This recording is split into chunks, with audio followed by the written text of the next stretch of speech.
Imagine there's a merchant who buys 100 books, and each book costs him $50. So far, so good.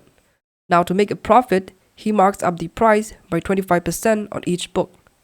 That means that the new mark price becomes 25% more than $50, which we will calculate in a moment. But here's the twist. He ends up selling 80 books at a 20% discount from the mark price, and the remaining 20 books he sells at a full mark price. No discount at all. So the big question is, did the merchant make a profit or a loss overall? And if so, what's the percentage of that profit or loss? Let's walk through this step by step with full calculation and find out. Alright, let's start by breaking down what's given in the question.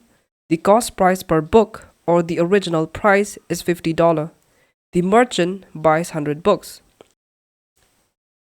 So to find out the total cost, we simply multiply 100 books times $50 each, we get $5,000.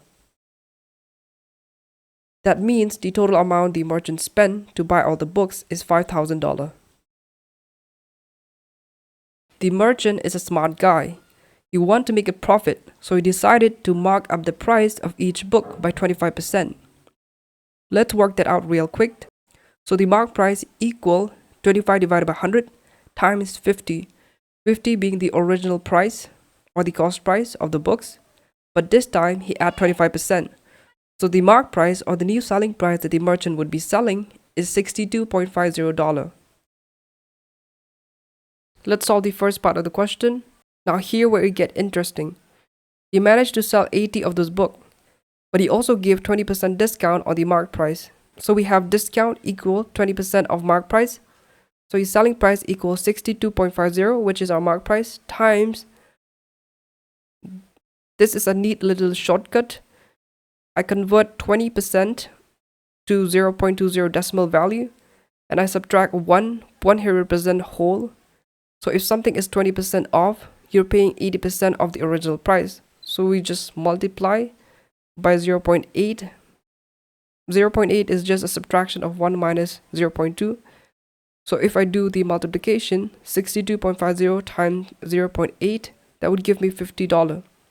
Wait a second. That's the same as his cost price. So on those 80 books, he actually didn't make any profit, no loss either, just broke even. So let's see how much money he made from those 80 books. So 80 times 50 equals $4,000. So the man's revenue is $4,000 by selling 80 books with a 20% discount on his mark price. Now we still got 20 books left, and this time he decided not to give any discount. So he sold those books at a full mark price, which is $62.50 each. So we just do the multiplication, which is 20 times 62.50. We get $1,250. So his revenue is $1,250. Now let's find his total revenue. We have revenue 1 plus revenue 2. We get 4,000 plus 1,250. So the total revenue is $5,250. And remember, he originally spent $5,000 buying those books. So he make a profit of $250 if you subtract the cost price and the total revenue. To find our profit percent, we use this formula.